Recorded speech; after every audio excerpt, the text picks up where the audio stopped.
सुनिए अठावले साहब, और सुन ले इस देश के सारे नेता और पार्टियां, मानसिक रूप से बीमार हम नहीं हैं।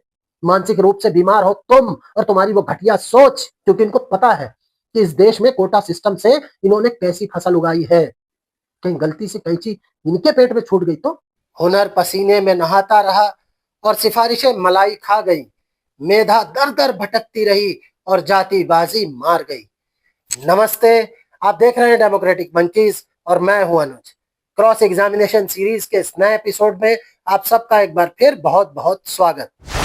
अभी हाल ही में जब देश के युवाओं ने आरक्षण हटाओ के नाम से सोशल मीडिया पर आवाज उठाई तो सरकार के मंत्री खुलेआम कैमरे पर धमकियां देने लगे कि पेज बैन करवा देंगे, चैनल बंद करवा देंगे। अरे मंत्री जी, चैनल बंद करवा दोगे, पेज डिलीट करवा दोगे, लेकिन इस देश के करोड़ों लोगों के सीने में जो सुलग रही है उस आग को कैसे बुझा पाओगे जो मेरिट के कत्ल से भड़की हुई है। इन्हें लगता है कि ये धमकियां देकर और डिजिटल पाबंदियां लगवाकर हमारी जबान बंद करा लेंगे, लेकिन ये भूल रहे हैं कि हम किसी पार्टी की चाटुकारिता करने वाले लोग नहीं हैं। हम इस देश के बिना वर्दी वाले सिपाही हैं। जब तक रगों में खून है तब तक मेरिट का कत्ल करने वाली, उसको कुचलने वाली इस गंदी राजनीति की धज्जियां उड़ाते रहेंगे। अगर आप भी मेरिट और सच के साथ खड़े हैं तो इस वीडियो को इतना शेयर कीजिएगा कि ये डिजिटल बैन की साजिशें इन मंत्रियों के मुंह पे तमाचा बन जाए। आज बात होगी इस देश की सबसे बड़ी त्रासदी यानी जातिगत आरक्षण की।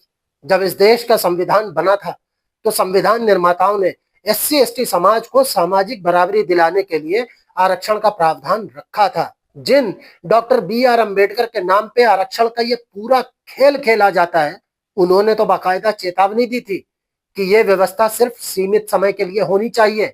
उन्होंने कहा था कि अगर इसको अनिश्चित काल के लिए खींचा गया तो ये समाज को सशक्त बनाने की जगह जातियों में बांट देगा और इसका भयंकर राजनीतिक मिसयूज होगा। लेकिन वोट के भूखे नेताओं ने क्या किया? संविधान निर्माताओं के विचारों की धज्जियां उड़ाते हुए हर 10 साल में संसद में हाथ उठाकर इसे सिर्फ अपनी मलाई चाटने के लिए आगे बढ़ाते रहे। और फिर आया इस देश का सबसे बड़ा पॉलिटिकल ड्रामा यानी मंडल कमीशन।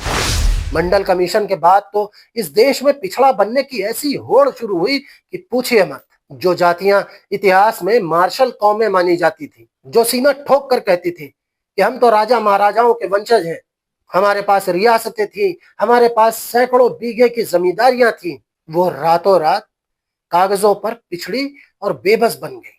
अरे साहब, आजादी के समय जिनके पास जमीनें थी, जो गांव देहात में हुकूमत चलाते थे, जिनके पास लाठी और सत्ता की ताकत थी, वो अचानक से आरक्षण की लाइन में सबसे आगे आकर खड़े हो गए कि साहब हम तो बहुत पिछड़े हैं, हमको कोटा दे दो।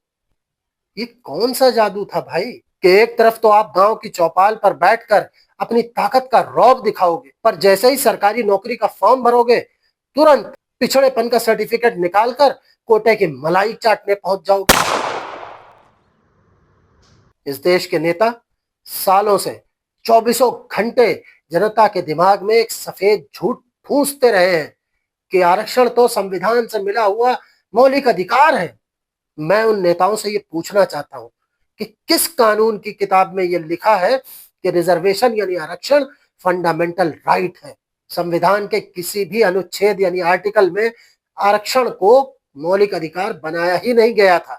ये सिर्फ एक स्पेशल इनेबलिंग प्रोविजन था ताकि जो वर्ग समाज में पिछड़ गए हैं उन्हें एक निश्चित समय के लिए थोड़ा सहारा देकर मुख्य धारा में लाया जा सके। सुप्रीम कोर्ट ने अपने दर्जनों फैसलों में ये बात साफ की है कि आरक्षण का दावा मौलिक अधिकार के रूप में नहीं किया जा सकता। लेकिन 75 साल बाद नतीजा क्या है? 75 साल बाद भी ये नेता ढोल पीट रहे हैं कि लोग पिछड़े हैं और हर साल इस लिस्ट में नई नई जातियां जुड़ती जा रही हैं और इस लिस्ट में जुड़ने की एकमात्र योग्यता है कि आप कितनी पटरियां उखाड़ लेते हैं या कितना बवाल काट लेते हैं। अगर 75 साल के आरक्षण के बाद भी कोई समाज पिछड़ा रह गया है तो इसका मतलब है कि तुम्हारी ये व्यवस्था पूरी तरीके से फ्लॉप और नाकाम साबित हुई है। लेकिन इस पर रिव्यू करने को कोई तैयार नहीं है। सबको पता है कि इस आरक्षण का लाभ असली गरीब जरूरतमंद तक नहीं पहुंच रहा है। सिर्फ कुछ रसूखदार परिवार और कुछ जातियां ही पीढ़ी दर पीढ़ी आरक्षण की मलाई खा रही हैं। एक ही परिवार में दादा आईपीएस, बाप आईएएस और पोता भी कोटे से इंजीनियर या डॉक्टर बन रहा है, और वहीं गरीब का बच्चा आज भी मजदूरी करने पर मजबूर है। जब भी कोई आरक्षण के रिव्यू की बात करता है या ये कहता है कि इसका फायदा सिर्फ गरीबों को ही मिलना चाहिए, तो ये मलाई खाने वाले तुरंत चिल्लाने लगते हैं, अरे आरक्षण कोई गरीबी उन्मूलन कार्यक्रम थोड़ी है, ये तो सामाजिक असमानता को खत्म करने के लिए बनाया गया है। अच्छा, अगर हम इनकी ये बात मान भी लें कि आरक्षण सोशल स्टेटस और सामाजिक बराबरी के लिए है, तो मुझे ये बताइए कि इस देश में सोशल स्टेटस कैसे तय होगा? देश के सबसे बड़े संवैधानिक पदों से ही तय होगा ना। हमारे पूर्व राष्ट्रपति रामनाथ कोविंद जी एससी समुदाय से आते हैं। वर्तमान राष्ट्रपति द्रौपदी मुर्मू जी एसटी वर्ग से आती हैं। हमारे प्रधानमंत्री श्रीमान नरेंद्र मोदी जी ओबीसी वर्ग से आते हैं। देश के पूर्व सीजेआई बी आर गवई जी वो भी एससी समाज से आते हैं। इस देश में लालू प्रसाद यादव, मुलायम सिंह, हेमंत सोरेन, मायावती, मोहन यादव जैसे बहुत सारे मुख्यमंत्री हुए हैं और आज भी हैं, जो कि इसी वर्ग से आते हैं। तो अब मुझे ये बताओ कि इस देश में राष्ट्रपति, प्रधानमंत्री, सीजेआई और मुख्यमंत्री से बड़ा कौन सा सोशल स्टेटस होता है? जब इस देश के सर्वोच्च पदों पर ये वर्ग स्थापित हो चुके हैं, तो फिर किस मुंह से ये कहा जाता है कि सामाजिक बराबरी नहीं आई? खुद एक सीजेआई बी आर गवई ने सुप्रीम कोर्ट में खुलेआम कहा था, जो कि खुद एससी समुदाय से आते थे, कि एससी एसटी आरक्षण में क्रीमी लेयर लागू होनी चाहिए और उसकी समीक्षा की जानी चाहिए। सुप्रीम कोर्ट के बार बार चेतावनी और सुझाव देने के बाद भी किसी नेता की औकात नहीं है कि वो इस पर हाथ लगा दे। सब कहते हैं कि ये मधुमक्खी का छत्ता है, जो छुएगा उसकी सत्ता गई। मतलब सारा खेल खुद की सत्ता का है, देश और देश की जनता की किसी को नहीं पड़ी है। इस राजनीति का सबसे दर्दनाक और भयानक नतीजा भुगत कौन रहा है? इस देश का मेरिटोरियस युवा। आज हालत यह हो गई है कि -40 नंबर लाने वाला डॉक्टर बन रहा है, 800 में से 1 नंबर लाने वाला ऑर्थोपेडिक सर्जन बन रहा है, और 1-2 नंबर लाने वाला मास्टर बन के हमारे बच्चों को पढ़ा रहा है, और 90-95% नंबर लाने वाला मेरिट होल्डर होनहार युवा, जो इन पदों का असली हकदार था, वो दर दर धक्के खा रहा है। और इसके बाद भी हम उम्मीद करते हैं कि हम विश्व गुरु बनेंगे, हम क्वालिटी प्रोड्यूस करेंगे और हम दुनिया की महाशक्तियों के बराबर खड़े होंगे। घंटा! अरे इससे बड़ा और भद्दा मजाक दुनिया के और किसी देश में हो सकता है क्या? और अब तो इनकी हवस इतनी बढ़ गई है कि ये प्राइवेट सेक्टर में भी रिजर्वेशन की मांग करने लगे हैं। जहां निजी कंपनियां मेहनत और मेरिट के आधार पर ही इस देश की इकोनॉमी चला रही हैं, वहां भी ये जाति और जाति आरक्षण का जहर घोलकर उसे भी तबाह करना चाहते हैं। अभी कुछ दिनों पहले इस सड़ी हुई व्यवस्था से तंग आकर देश के एक युवा ने सोशल मीडिया पर आरक्षण हटाओ आंदोलन नाम से एक हैंडल बनाया। लाखों करोड़ों लोग तेजी से उससे जुड़ने लगे। तो मोदी सरकार के केंद्रीय मंत्री Ramdas Athawale on camera media के सामने आकर धमकी देने लगे। बोले, हम मिनिस्टर से मिलेंगे और सोशल मीडिया कंपनियों से कहेंगे कि ऐसे कंटेंट को तुरंत हटाया जाए अपने प्लेटफॉर्म से। ये सब साजिश करने वाले लोग हैं। और ट्विटर पे तो हद ही कर दी, लोगों के बाप दादा तक न्योतने लगे।